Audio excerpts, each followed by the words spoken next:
Hello student, online class में आपका स्वागत है। आज हम पढ़ेंगे पृष्ठ मृदा और अवमृदा। अवमृदा किसको कहते हैं और पृष्ठ मृदा किसे कहते हैं। मृदा की ऊपरी परत जिस पर हम कृषि का कार्य करते हैं, औजार और मशीनरी उस कृषि कार्य के लिए भूमि पर चलाते हैं, मृदा पृष्ठ कहलाती है। क्या कहलाती है? पृष्ठ मृदा। पृष्ठ मृदा ये परत 0 से 15 सेंटीमीटर तक होती है और ये वाला भाग है जमीन का, ये उपजाऊ होता है। दूसरा है अवमृदा। अवमृदा ऊपरी सतह के नीचे की परत है जो पैतृक पदार्थ तक गहरी होती है, उसको अवमृदा कहते हैं। यानी पृष्ठ मृदा के नीचे का गहराई का भाग जिसमें उस मृदा के पैतृक भाग शामिल होंगे। पैतृक का मतलब जिनसे मिलकर बनी हुई है, अवमृदा कहलाएगी। अब है पृष्ठ मृदा और अवमृदा में अंतर क्या है। अंतर, पृष्ठ मृदा पूर्ण रूप से अपशालित होती है। अपशालित का मतलब है धुलना, धुल जाती है, यानी उसमें से पानी गुजर सकता है। या यूँ कहें ऊपरी सतह पर या पृष्ठ मृदा पर ही पानी का वितरण रहता है। बारिश वगैरह होती है तो उसी भाग पे पानी पड़ता है। फिर है इस मृदा में मृदावातन अच्छा होता है, यानी श्वसन क्रिया है या हवा है वो ज़्यादा उपस्थित होती है। और मृदा वायु और वायुमंडल के बीच गैसों का आदान प्रदान भी अच्छा होता है। इस मृदा में कार्बनिक पदार्थों की मात्रा ज़्यादा होती है। कौन सी में? पृष्ठ मृदा में। और पृष्ठ मृदा में सूक्ष्म जीवों की संख्या और क्रियाशीलता भी अधिक होती है। और ये उपजाऊ मृदा है, अधिकतम पोषक तत्व इसमें पाए जाते हैं। इस मृदा का रंग गहरा भूरा होगा या केवल भूरा। धनायन विनिमय की क्षमता इसमें अधिक होती है। धनायन विनिमय वो विनिमय है जैसे 2 हाइड्रोजन के परमाणु तो हट जाएं और उनकी जगह कैल्शियम लग जाए +2 का, या कोई दूसरी धातु है जैसे आयरन है तो 3 +H हटें और Fe लगे, उसको बोलते हैं आयन विनिमय। धनायन विनिमय का मतलब एक धनायन का वहाँ रहना और दूसरे धनायन का निकलना। अब है अवमृदा।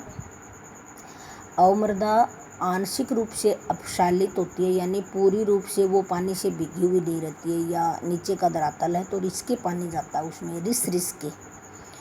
इसमें मृदावातन अच्छा नहीं होता है। ये गैसों का आदान प्रदान भी कम करती है। इस मृदा में कार्बनिक पदार्थों की मात्रा भी पृष्ठ मृदा की अपेक्षा कम होती है। इस मृदा में जीवों की संख्या, जीव कौन से? जीवांश या सूक्ष्म जीव, और उनकी सक्रियता भी कम होती है। जब जीव भी कम होंगे और उनकी सक्रियता भी कम होगी अवमृदा में। ये कम उपजाऊ होता है और इसमें कम पोषक तत्व उपस्थित या उपलब्ध होते हैं। इसका रंग हल्का या हल्का पीला होता है, हल्का या हल्का पीला। धनायन विनिमय की क्षमता भी इसमें कम होती है। धनायन विनिमय की क्षमता कम होती है। अब है मृदा परिच्छेदिका, यानी हम केवल मिट्टी की काट की संरचना देखें।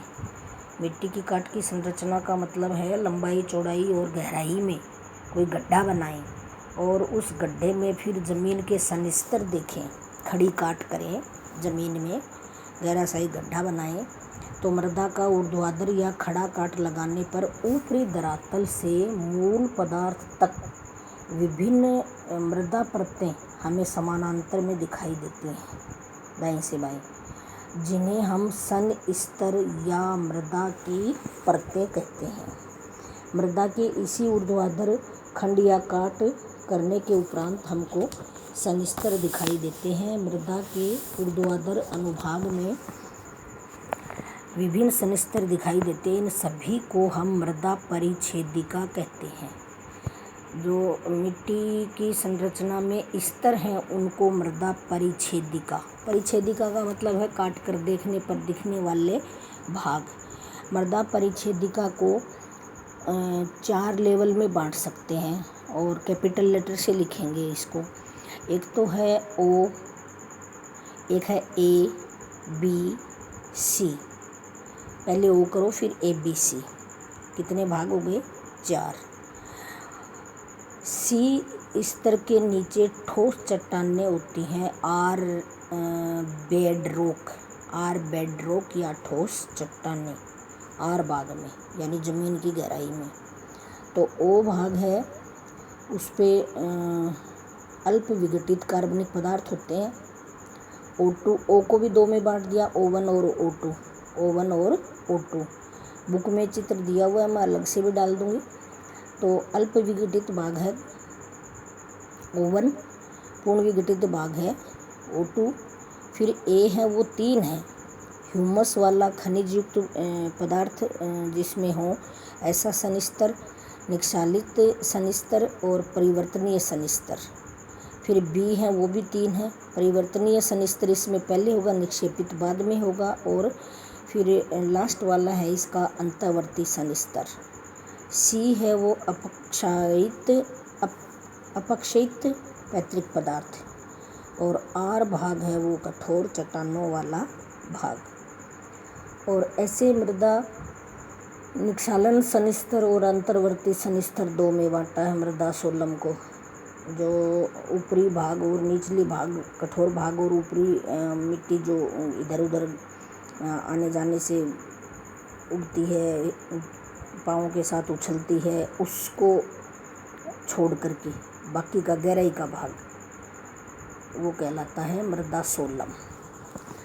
अब है मृदा परिच्छेदन में समांतर परतें जो एक दूसरे से गुणों में तो भिन्न होती हैं, गुण एक जैसे नहीं है इन परतों के, इसलिए इनको हम क्या कहते हैं? सनिस्तर कहते हैं, सनिस्तर। तो ये मैंने नाम बता दिए आपको सनिस्तरों के। अब सबसे पहला इसमें थ्योरेटिकल पोर्शन में देखो कि O सनिस्तर है और O सनिस्तर को 2 भाग